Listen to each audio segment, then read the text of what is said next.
Hi, we're going to be talking about options. It's basically something we covered in level 1, but is also great to build a base for level 2 before you start your derivatives. So there would be a lot of basic stuff also. If you already remember what you read in level 1, I would suggest you to just skip to the derivatives. So, options. If I look at the major categories, there is call options, then there are put options.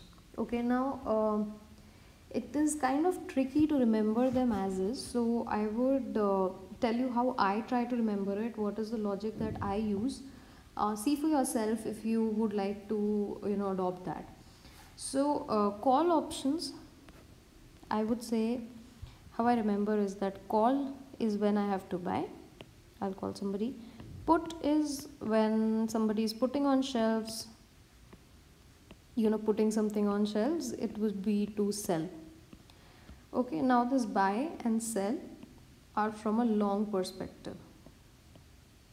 You have to remember that this what we have remembered is from a long perspective, not a short perspective. So what I'm trying to say is long,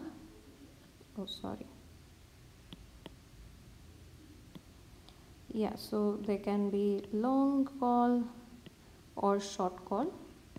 They can be long put or short put. Okay, now long would always mean a right but not an obligation, because that is what options are. They give you a right but not an obligation. So whenever you are buying an option, whenever you're going long in an option, it's always going to give you a right but not an obligation. Now keeping these two things in mind, we have to build what these mean. Okay, so just give me a second. I'm going to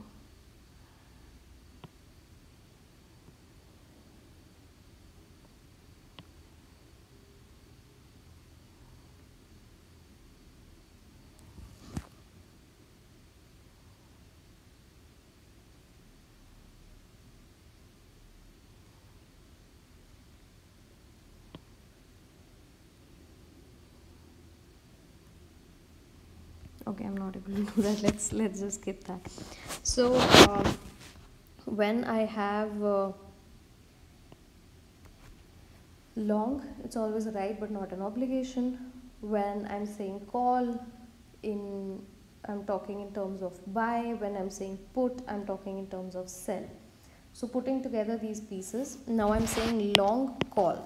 Okay, from what I just read, that long is right but not obligation to call, which is to buy.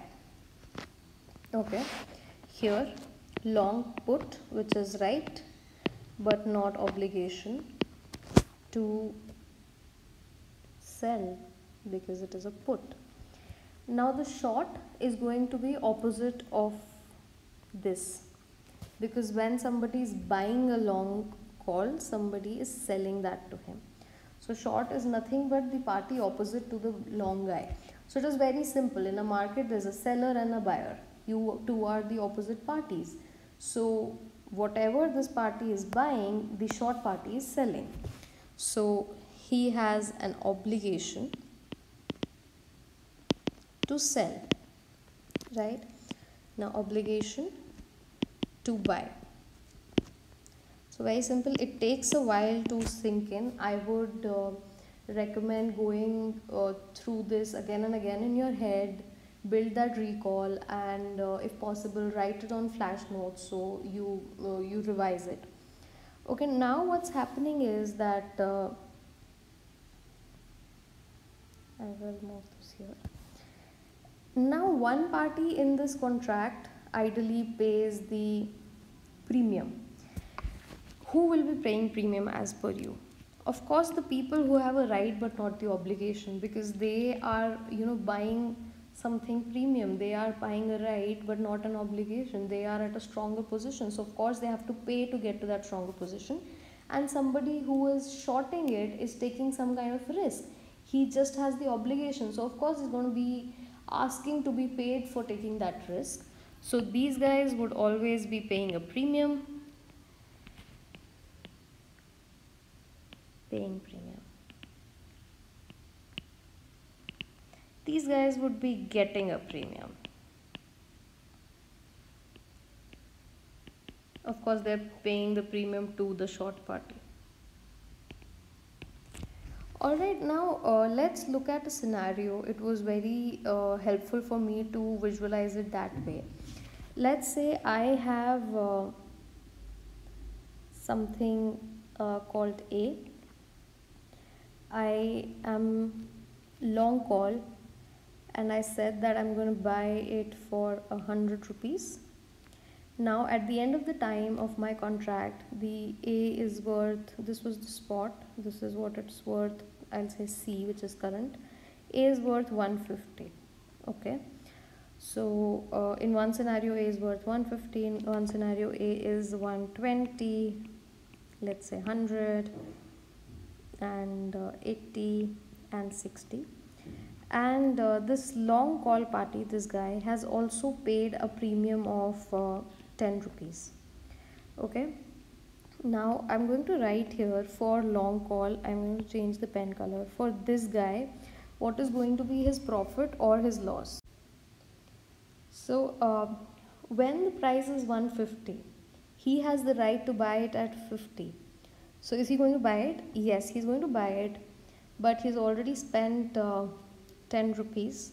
He's going to buy it for 100. The commodity is worth 150, so his profit is 40. Okay, at 120 is he going to buy it? Yes, he's going to buy it, and his profit is going to be 10.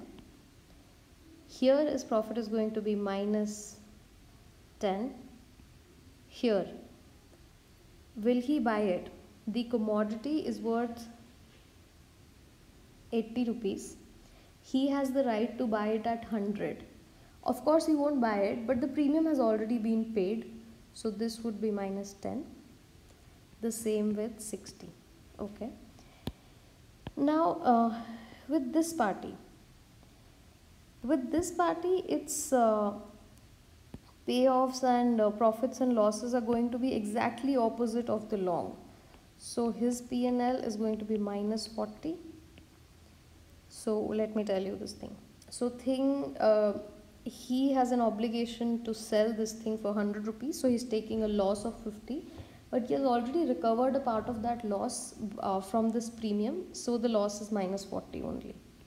This would be minus 10. By the same logic, this would be plus 10, plus 10, plus 10. Because when the option would not be exercised, he would still have his premium. Similarly, we'll try to look at the long put and short put, and short put. So for this one, long put. Now for the same numbers, let's say, so long put has the right but not an obligation to sell. Okay, so his profit and loss, let's see in this situation. Yeah, so this guy has a right to sell but has no obligation. Okay, so he has a right to sell at 100 while the commodity is worth 150. So of course he's not going to sell, but he had paid a premium of 10, so his loss is minus 10. His loss is going to be minus 10 here again. Then what's happening here, let's see. Yeah, he has a right to sell it at 100. The commodity is worth 100, but he's already paid a premium of 10. Here, he has a right to sell at 100. The commodity is worth 80. So he has earned 20 and he's already paid premium. So his profit is going to be 20. Then here he will earn a profit of 30. Oh, sorry. Plus 30. Now let's look at this guy, the one who was short put. So very simply, his profit and loss is going to be opposite of this guy. So it would be 10, 10, 10, minus 10, minus 30. because whatever is his loss is this one's profit. So we will plug in this concept into finding out that what should be my maximum and minimum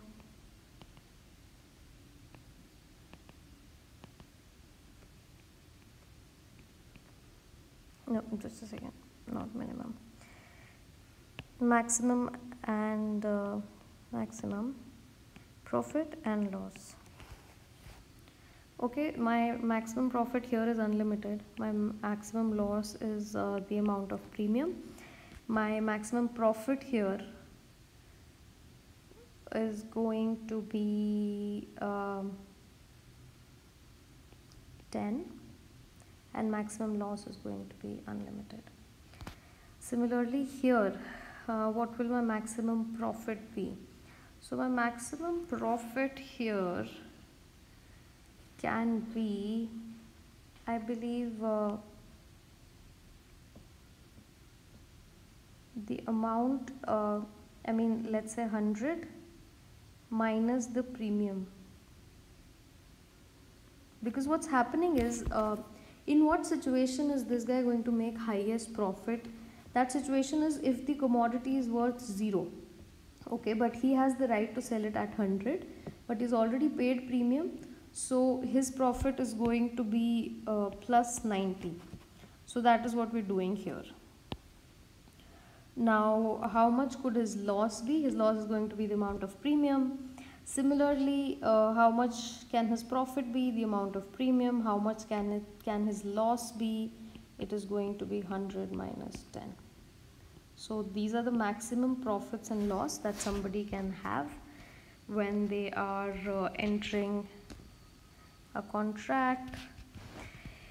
Now, building on this concept so far, we will try to classify that which person is going to have, I mean, who will buy a long call, who will buy a short call, who will buy a long put, who's going to buy a short put. So who is going to buy is somebody who is very bullish. Okay, so I would say outright bullish, that's what we call it. Who thinks that the value is going to like go to the sky and I'm going to profit the unlimited, that is, this guy is going to buy a long call. Now this guy on the other hand, he's bearish. Okay, because he is expecting the price to go down and for him to earn this 10 rupees, but he is mildly bearish here. Okay, now this guy is also bearish because he wants the price to go to 0 and for him to have the maximum profit, but he is outright bearish. He really wants the price to go to complete 0. He thinks that it is going to go to complete 0, which is why he's not stopping at 10 of the profit, he's going for 90 profit. And here this guy is mildly bullish. So he thinks that the prices would go up and I would earn this 10. But he does not think that the prices are going up so much that I should buy a long call.